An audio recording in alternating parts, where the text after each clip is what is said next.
Olá, é um prazer muito grande estar com vocês hoje.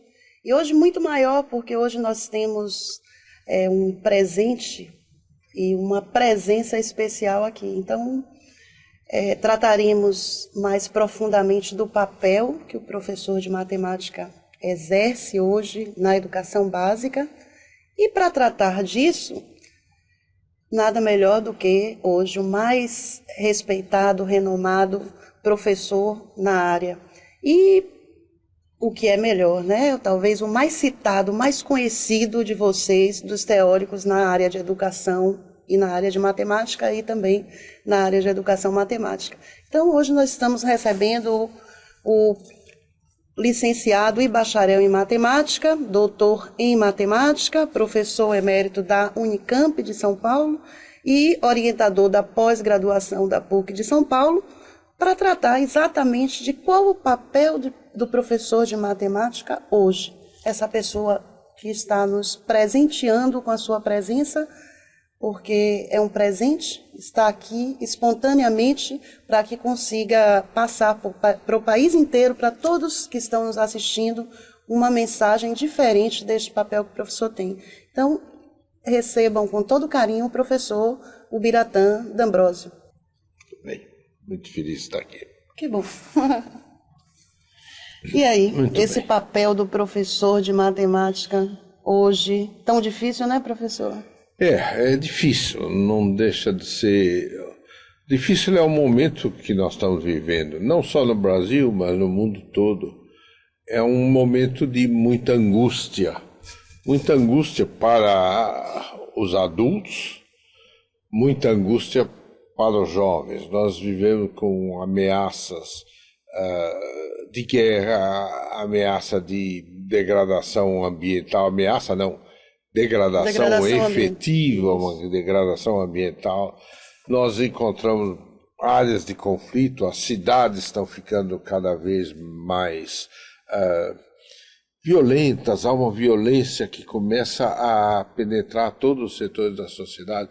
Tudo isso tem a ver com educação.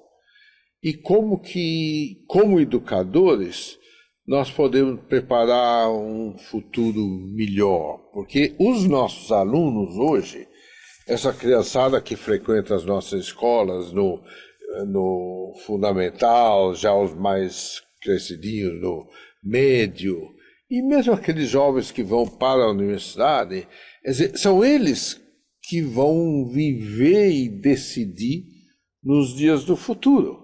Quer dizer, em 20 anos, quem vai estar em comando da sociedade, 20, 30 anos, são justamente esses que estão hoje sob nossa responsabilidade nas escolas.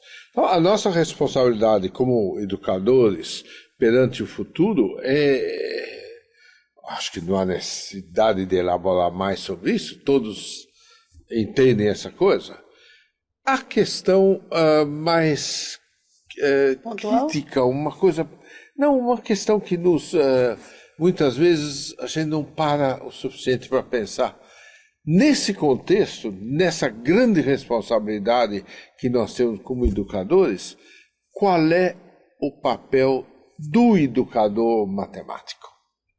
Quer dizer, como a matemática se encaixa nessa necessidade que nós temos de preparar um mundo mais feliz, um mundo que esteja em paz, um mundo que não seja tão agressivo com o meio ambiente, um mundo onde as relações entre as pessoas sejam uma relação de, se não harmonia, amor, amizade, pelo menos harmonia e respeito.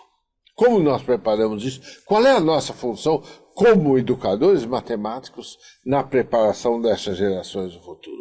Eu acho que esse é o grande desafio que nós temos como educadores matemáticos. E aí você falou agora do amor, né? E eu lembrei agora de um poema de Fernando Pessoa, que nós dizemos assim, o amor é uma companhia. Quando a gente ama, a gente não consegue estar sozinho, né?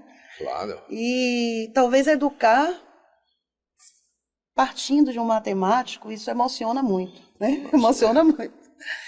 E às vezes pensamos assim, que a matemática tem a ver com isso? Né? E contraditório, porque a matemática tem a ver com tudo. Tudo. Então, se tem a ver com formação de tecnologia, construção de equipamentos, Claro. Tá? Tem a ver também Tem com a a ver construção com da tudo paz, isso. da harmonia. Claro. Sim. E qual é a dica que você dá assim, para os nossos estudantes Esse é o... a respeito desse papel que eles terão? E muitos já têm. Muitos estudantes daqui, estão na exercem sua ação isso. com esse espírito. Exatamente. Né? O que eu acredito que a grande maioria dos nossos professores, em todos os níveis, sente isso e tem essa responsabilidade e quer se desempenhar muito bem nessa missão. Mas, muitas vezes, aqueles que são os professores de matemática, eles acabam, às vezes, sendo mais fascinados pela matemática do que por esse componente de amor que caracteriza o educador. A matemática, como disse um grande matemático do século passado, do século XX, Bertrand Russell, numa das frases importantíssimas que ele tem, ele diz: a matemática é fria e austera, precisa e rigorosa, como uma estátua de mármore grega. Não tem dúvida, ele está se referindo àquela precisão, aquele rigor que caracteriza a matemática e que ninguém pode negar. Agora, uma estátua de mármore, onde está o amor dessa estátua de mármore? Aonde que ela está exalando a sua humanidade? Não, ela é fria. E isso é o grande perigo que a gente corre com essa estrutura lógica e formal que a matemática nos apresenta. Agora, por trás dessa estátua tem o poder de criação de um homem e tem a responsabilidade pela criação, né? Exatamente. É isto que a gente tem que, de algum modo, praticar como educador. Quer dizer, é o fazer. Não é simplesmente o admirar, o reconhecer e o repetir aquilo que está feito. E assumir as responsabilidades por nossas criações, por nossas construções. Claro, e fazer. Então, matemática, ao contrário do que muita gente erroneamente pensa, matemática não é só saber. Matemática é saber e fazer. E é um fazer que deve estar muito presente na hora que nós estamos sendo matemáticos, seja sendo matemático como criança de 6, 7 anos, seja matemático como um doutor fazendo pesquisa. Agora, Esse fazer é um fazer que em muitos, pelo menos nos momentos iniciais, exige mão, exige trabalho manual. A manualidade na matemática é uma coisa que deve comparecer. Isto afeta profundamente a maneira como nós conduzimos as nossas aulas nas escolas de fundamental, médio e até nas aulas de faculdade. Agora eu vou discordar de você, pode? Verdade? Ai, que bom. É porque você falou assim, muitos pensam que a matemática é só um saber. Eu acho que é o contrário. Eu acho que a maioria das pessoas faz matemática. E poucos acham que ela só é um saber. Porque a maioria utiliza a matemática no fazer diário. Ah, sem dúvida. Então a maioria faz. Tá Quem bom. só considera o saber é a minoria. Dou a mão à palmatória. Quer dizer, isto, efetivamente, o Paulo Freire tem uma frase linda que eu gostaria de repetir aqui para vocês. O Paulo Freire, numa entrevista que ele deu há uns 5, 6 anos, talvez um pouco mais, um pouco antes, ele deu essa entrevista e ele dizia: eu quando estava na escola fui muito mal em matemática, eu era um mau aluno em matemática. Não que não fosse mau aluno, eu era dedicado, mas não ia bem na matemática, não conseguia. E olhava para os outros colegas que iam bem na matemática como se eles fossem gênios. E cada vez pior em matemática. Hoje, nessa idade avançada, o Paulo Freire dizia, eu sinto que eu sempre fui e sou um grande matemático. No meu dia a dia, desde a hora que eu levanto, me preparo para sair, eu saio e vou trabalhar e tudo isso, eu estou sendo matemático. Matemática, não, Isto é, todo ser humano é matemática. é matemático. O problema é ele descobrir na escola que ele é. E a escola, muitas vezes, abafa essa qualidade dele ser matemático. A escola, muitas vezes, entope o aluno com técnicas, com coisas formais, onde vai esfriando essa beleza da matemática e transformando a matemática nessa estátua fria que é essa construção. Este é, eu acho, o grande obstáculo que nós temos na educação matemática, que se reflete no baixo rendimento.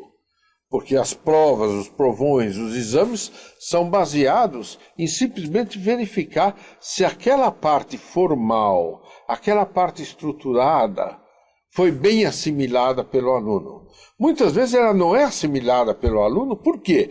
Porque o aluno não vibra com aquilo, ele não sente emoção, não sente que aquilo é parte do fazer de todo dia dele, o que ele costuma, de certo modo, praticar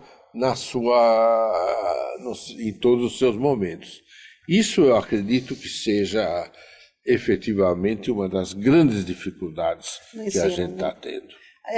Para ter uma ideia, né, nós passamos, né, então, o professor D'Ambrosio também não saiba, esse trabalho que ele está citando aqui com o Paulo Freire, pouco antes de morrer, nossa intenção é porque tem uma parte que o Paulo Freire fala, sentir-se matemático. Né? Exatamente. Então, é preciso que nós, enquanto cidadãos, né, nos sintamos matemáticos. Exato. E ele não se sentia matemático.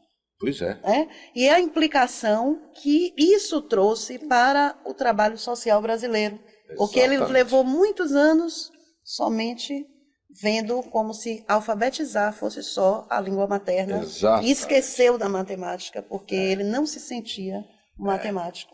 No momento em que ele reconheceu que a natureza dele, como a natureza de todo ser humano, coloca a matemática como uma das nossas manifestações de vida, uma manifestação essencial, nesse momento ele começa a dizer, não é só alfabetizar, você tem que ser matematizado também para ser um indivíduo livre, um indivíduo em pleno exercício da sua capacidade intelectual e material, óbvio.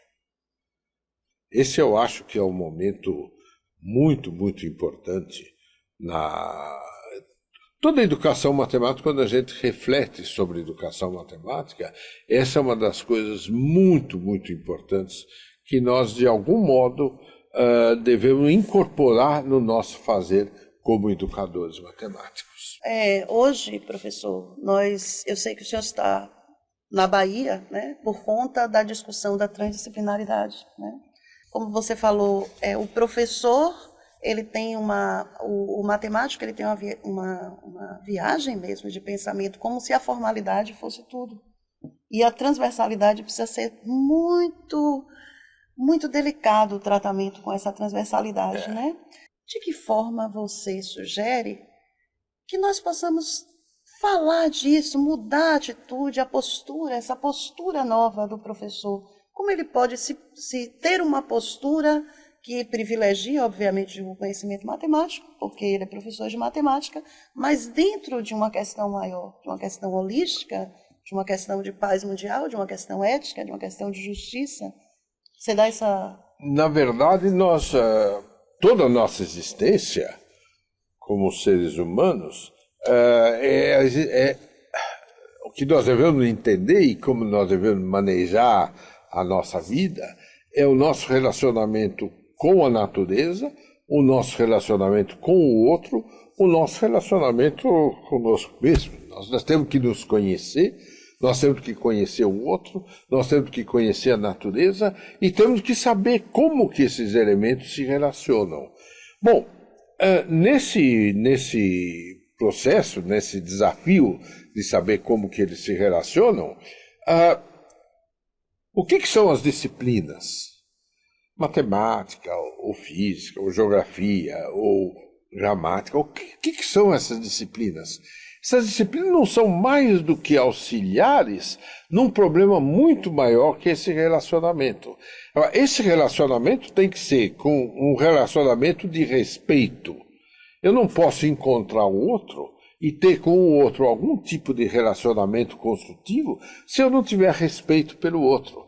E aí eu começo a me detalhar em aspectos do conhecimento e de comportamento do outro para chegar ao momento de dizer, não, você não sabe nada disso. Isto é uma falta de respeito total, porque todos nós sabemos as coisas básicas da vida.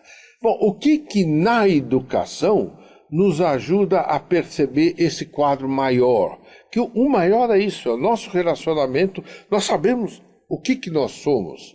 Nós somos capazes de ter controle sobre nós mesmos.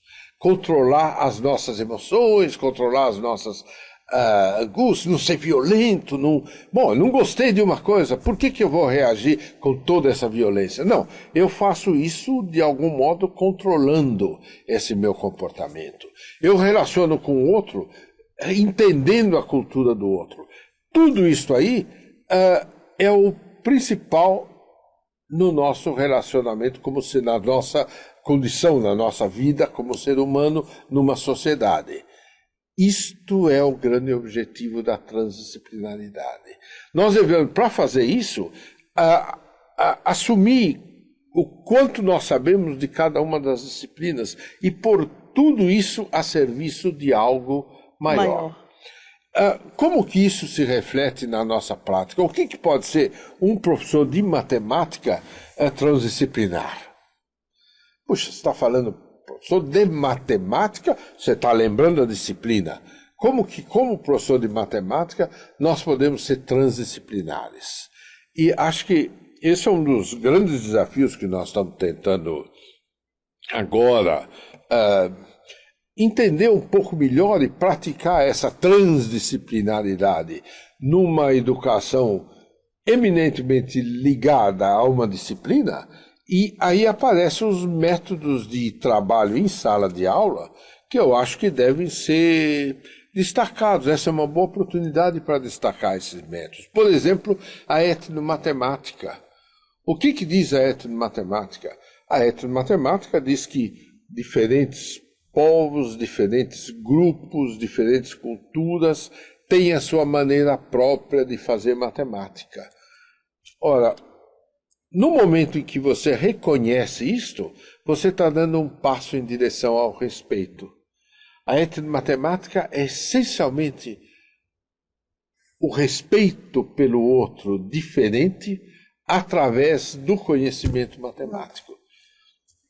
Um exemplo de como essas coisas se manifestam de forma diferente, não só em diferentes culturas, não quer dizer, nós, baianos e paulistas, nós somos irmãos, somos brasileiros. No entanto, eu saio de São Paulo com um horário, chego aqui com um horário diferente. Ora, o que quer dizer isso? Bom, o que está envolvido aí é um problema matemático importantíssimo, talvez uma das primeiras reflexões matemáticas na história da humanidade, que é fazer calendários e sistema de contagem de tempo. E o sistema de contagem de tempo está ligado ao movimento dos astros, ao Sol. Quer dizer, seria um absurdo, não justifica fazer aqui um horário de verão, como é extremamente justificado quando você vai para o Sul. Esse é um exemplo de uma etnomatemática que pode ser trabalhada na sala de aula. Conversa com a criançada. Por que aqui o horário não muda e lá em São Paulo muda? Comece uma reflexão desse tipo.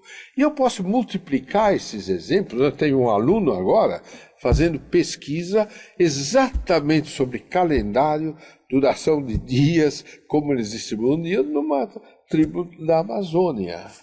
Vou falar algumas coisas. Pelo que eu ouvi aí de tua fala, uma é de que o homem tem um privilégio de poder fazer escolhas. Claro. Né?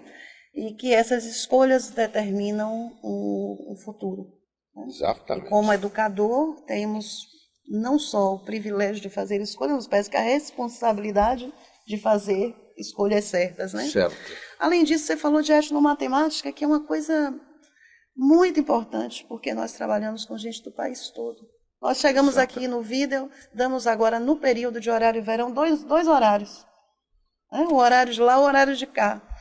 Uma coisa muito... nesse trabalho existe essa diferença. Porque mudou a nossa história de vida, né? E, ao mesmo tempo, eu moro num lugar em que... Por isso que eu falei naquela hora, muitos fazem matemática e poucos, né? Porque eu moro num lugar em que o nível de escolaridade das pessoas é baixo. Então, eles ficam constrangidos. Veja o poder da matemática, né? Nesse calendário que nós temos, quando chega o horário verão, eles defendem o horário de Deus, que é o horário que nós estamos, né? E a força que isso tem, e vai formando essa cultura, e essa cultura, essa cultura. Então, o papel que esse professor exerce na formação de novas culturas, como você citou o calendário, eu peguei acaba o seguinte, aquilo que você ensina na escola, com a responsabilidade de educador, tá? Pode incutir um valor dominante que acaba sendo assimilado. E outro dia eu vi você falando na tua palestra, se você acaba achando que aquilo é certo, que aquela norma é certa, é aquela que está certa, como foi mesmo que você falou? No caso da matemática, isso é particularmente grave. Super. Porque todo mundo só vê essa matemática como absoluta. Não há espaço para outros fazerem isso. Virou até de Deus. Pois é, uma matemática, exatamente, ficou no horário de Deus. E eu acho que isto cria no indivíduo que vem de um outro sistema cultural, de uma outra comunidade, de um outro ambiente em que o dia a dia dele é diferente, tudo. De repente ele chega na escola e é colocado para ele um sistema novo, que, como você disse, é divino, vem de Deus. Vem de Deus. Na verdade, é o sistema que vem do poder. Isso. E esse poder exerce quase que equivalente a um divino, quer dizer, esse poder é incontestável. O poder é que nos manda fazer isso. E ele aprende a fazer as coisas que subordinam todo o fazer dele à vontade e ao desejo do poder. Enquanto ele, como indivíduo, como ser humano, como criança, ele tem as vontades dele, tem o interesse dele, ele gosta de fazer uma determinada coisa. Sobretudo quando você trabalha com os pequenos, jogos. Que jogos que eles gostam? Eles gostam de jogos que estão ligados ao seu dia a dia. Não quer dizer que eles não fiquem fascinados pelo novo, pelo eletrônico. Eles vão ficar fascinados por tudo isso. É natural. A gente fica fascinado, eu fico fascinado com a possibilidade de uma viagem, passar uns dias na estação interplanetária. Quer dizer, isso tudo fascina. Por outro lado, eu não posso esquecer das minhas raízes, aquilo que me dão confiança própria, respeito por mim e pelos meus vínculos históricos. Isto é fundamental. Então, quando eu falo em etnomatemática, muita gente diz, não, mas o que o sujeito vai fazer com essa etnomatemática? Só Paulo Freire podia ter dito isso, não se sentir um estrangeiro dentro de sua própria cultura. Exatamente. Quer dizer, o que ele vai fazer com essa etnomatemática? Ele vai saber que ele tem raízes. E ele vai crescer, a árvore que vai crescer, claro, fazendo coisas, vai ser um engenheiro aeronáutico, vai ser alguma, mas aquela árvore só pode se manter em pé se ela tiver boas raízes. Uma árvore sem raízes, no primeiro vento ela é levada. E o que a gente espera com essa recuperação da matemática que você faz na sua infância, na sua comunidade, na sua profissão, é reforçar raízes. Eu tenho alguns alunos que trabalham com matemática das profissões. Então eles vão, por exemplo, entre os pedreiros, a criançada que está trabalhando com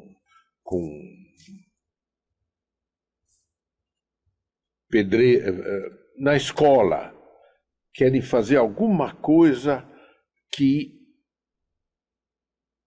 tem a ver com aquilo que eles estão acostumados a fazer no dia a dia.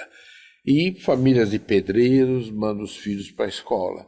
Nós destacamos e damos importância para a ação da criança ligada àquilo que os pais fazem. Tem uma tese feita em Rio Claro de uma moça que trabalhou, Adriana Malafon, que trabalhou com filhos de borracheiro. Quando ele chega na escola, ele não se desliga de ser filho de um borracheiro que trabalha na oficina do pai. Como que aquilo que ele faz na oficina do pai tem algo a ver com aquilo que ele está aprendendo na escola. Isso exige do professor de matemática uma grande flexibilidade. É o educador que não é disciplinar, né? Exatamente. É o educador que deve ter flexibilidade para sentir aquilo que está na preocupação da criança, porque a criança na escola não esquece que a vida dela é em casa, ajudando o pai. Como que ele vai relacionar isso? Acho que esse é um grande desafio que nós temos. Como que se resolve isso como formação, na formação de futuros professores? Como se faz isso na formação de futuros professores? Olha, o que nós estamos fazendo é bastante coisa ligada à pesquisa. Pesquisa, você vai falar, bom, que pesquisa? Bom, a pesquisa que criança faz na sua vida, no seu dia a dia. Então, nós, em algumas práticas, o que a gente faz é falar para a criança, bom, você mora no ambiente onde tem seus pais, amigo do seu pai, seu vizinho, eles são pedreiros. O que eles utilizam de conhecimento matemático para ser pedreiro? Como que eles medem? Como que eles contam os tijolos? E aí chega na escola, a criançada traz informações que eles recolheram do ambiente deles. Isto é pesquisa. Sim. Eles vão trabalhar vão fazer uma tarefa, uma lição de casa, com trabalho de campo. E ali eles vão anotando coisas que eles vão perguntando para os pais, perguntando para os vizinhos, para os amigos, vão numa obra, pergunta para você, faz uma série de anotações. E na sala de aula, o professor trabalha esses resultados da pesquisa feita pelos alunos. Isto é formar um indivíduo que é transdisciplinar, uma criança transdisciplinar, uma criança pesquisadora, procurando descobrir o novo e não aprendendo a repetir o velho que lhe é dado pelo professor. Esse é um exemplo de uma prática que nós temos feito muito lá nas meus alunos. Na última vez que eu te vi falar, né, você falou muito isso. Nós queremos lidar com a nova geração em cima dos valores nossos, porque nós achamos que nós somos padrão de valor de tudo. E aí, em matemática, é o que mais me apavora, e tudo errado. Resultados terríveis, né, desemprego, uma série de problemas. Exatamente. E os nossos valores são os melhores. São esses valores que devemos levar, impor às crianças e à nova geração. Né? E aí esse novo trato. Mas depois eu vou te pegar em outra coisa, viu? Jeito. Muito bem. Tá? Eu acho que essa questão do velho e do novo é uma das coisas mais fundamentais que a gente tem em educação. Educação é o encontro de duas culturas. Uma cultura que vem do velho, do professor, do jeito que é formado em certos padrões, e é o encontro da cultura do novo. O novo que ainda sente que ele tem a responsabilidade de fazer um mundo que ainda não existe. Com certeza. E a gente já está... O que eu queria é o seguinte, aproveitar aqui, né? Porque quando a gente fala, houve uma fala dessa, né? E eu acho que você também já se pronuncia dessa forma, muita gente pergunta assim, será que ele tem algum vínculo religioso, né? Alguma fé à parte? Será que ele está utilizando a máquina, a tecnologia para pregar alguma coisa nova, né? Que não deixa de ser pregar alguma coisa nova, e aí sempre tem essa cautela. Então eu queria que você desse uns exemplos, umas situações práticas de ensino fundamental, de ensino médio, que mostrasse o seguinte, que matemática não é só formal, matemática também é o fazer, né? E que todos podem, que todos... Vou começar com exemplo Quando eu, jovem, recebi a primeira classe formal em que eu era professor, eu tinha 20 anos, isso aí em 1952, e eu já vinha dando aulas, mas aula particular, aula de substituição, mas com 20 anos eu recebi a minha primeira classe na qual eu era responsável para dar o curso.